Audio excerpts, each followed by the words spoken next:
بسم اللہ الرحمن الرحیم۔ شروع کرتا ہوں اللہ کے پاک نام سے جو بہت بڑا مہربان نہایت رحم والا ہے۔ دوستوں، بہنوں، بھائیوں، بزرگوں، السلام علیکم ورحمۃ اللہ وبرکاتہ۔ ہم جنگ بدر کی 36 نمبر قسط میں ہم خوش آمدید کہتے ہیں، اور جنگ بدر کی یہ آخری قسط ہے۔ تو دوستوں، بہنوں، بھائیوں، بزرگوں، آخر میں ہم مٹی کی ان جمی ہوئی تہوں کے ہٹانے کی کوشش کرتے ہوئے جنہیں اسلام کے دشمنوں نے ہماری اسلامی تاریخ کے قیمتی خزانوں پر ڈال دیا، ہر رنگ اور نسل کے دانشور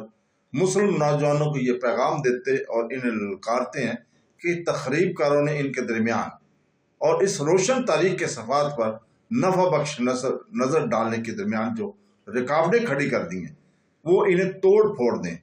انہوں نے ان کی توجہ کو ایسی قوم کی تاریخ پر مرکوز کر دیا ہے جو ان کی قوم نہیں، اور انہیں ان بہادروں اور مفکرین کی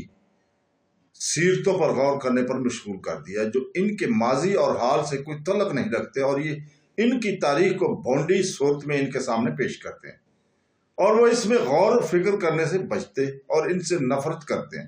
اور انہوں نے ان کی قیمتی تاریخ کے خزانوں سے نفع اٹھانے سے محروم کر دیا۔ اسی طرح ہم موجودہ وقت میں تمام اسلامی ممالک کے تعلیم اور تربیت کے ذمہ دار اصحاب سے گزارش کرتے ہیں کہ وہ اپنی تعلیم کے سلیبسوں پر نظر ثانی کریں، خصوصاً اس حصہ پر جو دینی تربیت اور صحیح اسلامی تاریخ سے تعلق رکھتا ہے، کیونکہ ان دونوں پہلوؤں کو مکمل طور پر ترک کر دیا گیا اور اکثر اسلامی ممالک میں تمام تعلیمی مراحل میں ان کی طرف توجہ نہیں دی جاتی۔ یہ سب کچھ اس تخریبی منصوبے کی تنفیذ کے لیے ہو رہا ہے جسے اکثر بلاد اسلامیہ کی آزادی سے قبل اسلام اور اس کی شاندار تاریخ کے خلاف تیار کیا گیا تھا۔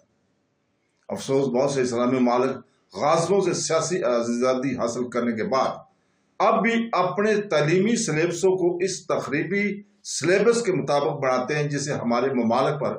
قابض ہونے والوں نے اپنے کوچ سے پہلے تیار کیا تھا۔ اسی وجہ سے ہم دیکھیں گے کہ بہت سے اسلامی ممالک کے تعلیمی سلیبس دینی تربیت اور صحیح اسلامی تاریخ کے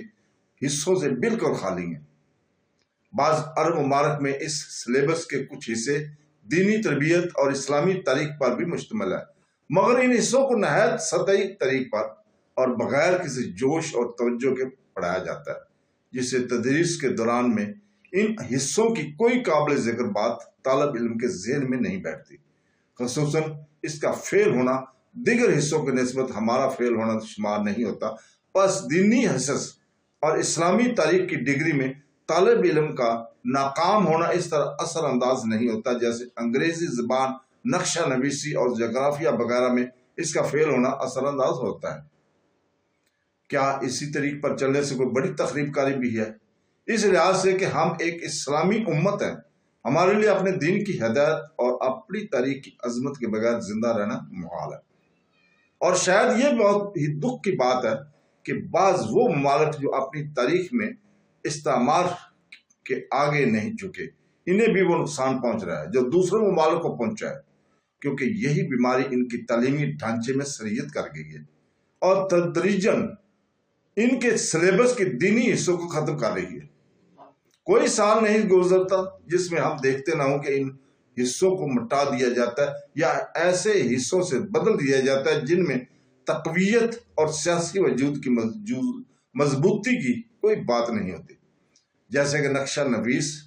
اور کتوں یا کبوتروں وغیرہ کے ثانوی اصول، جن کو دینی حصوں کے ختم کیے بغیر تدریس کے حصوں میں شامل کیا جا سکتا ہے۔ وہ شخص غلطی کرتا ہے بلکہ وجود کی تخریب میں حصہ دار بنتا ہے جو یہ خیال کرتا ہے کہ دینی حصوں کو کمزور کرنے اور اسلامی تاریخ اسلامی کے طرف توجہ نہ دینے میں حکومت کی سیاسی وجود کی تقویت یا متمدن اقوام کے درمیان اس کے مقام کی بلندی ہے۔ یہ خیال اور اس کی ترویج دراصل ان تخریب کاروں کی جانب سے ہے جنہوں نے اس کی تنفیذ کے لیے خصوصی تجربہ حاصل کیا ہے، اور ایک مدت کی غفلت نے ان کے لیے مقدر کر دیا تھا کہ وہ تعلیمی اداروں میں حساس رہنما مناصب پر کام کریں۔ کیا یہ بات عقل میں آ سکتی ہے کہ ایک حکومت قائم ہو اور سب سے پہلے وہ اسلام کے اساس اور اس کی طرف دعوت دینے والے اس مضبوط کرنے اور اس کے آداب سے تمسک کرنے اور اس کے احکام کی تنفیذ کے لیے قائم ہو، مگر جب وہ اس کی ہدایت پر چلنا شروع کرے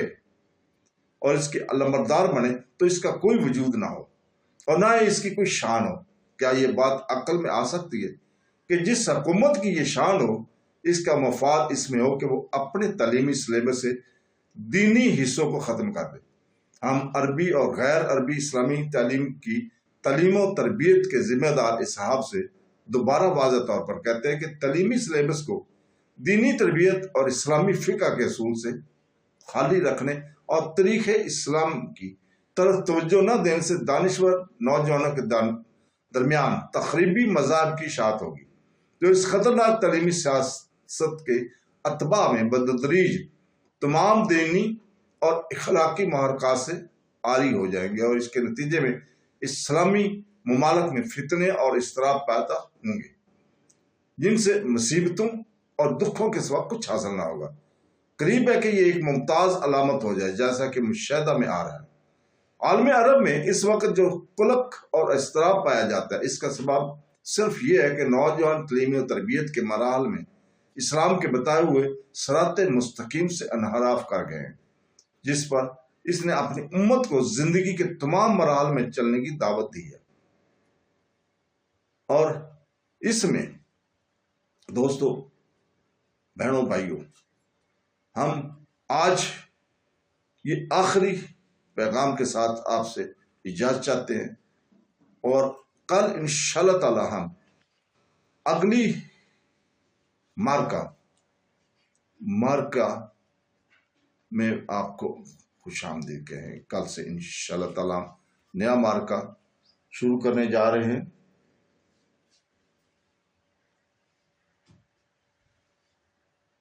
جنگ احد، کل سے ہم جنگ احد کو انشاءاللہ تعالی شروع کریں گے۔ اللہ حافظ۔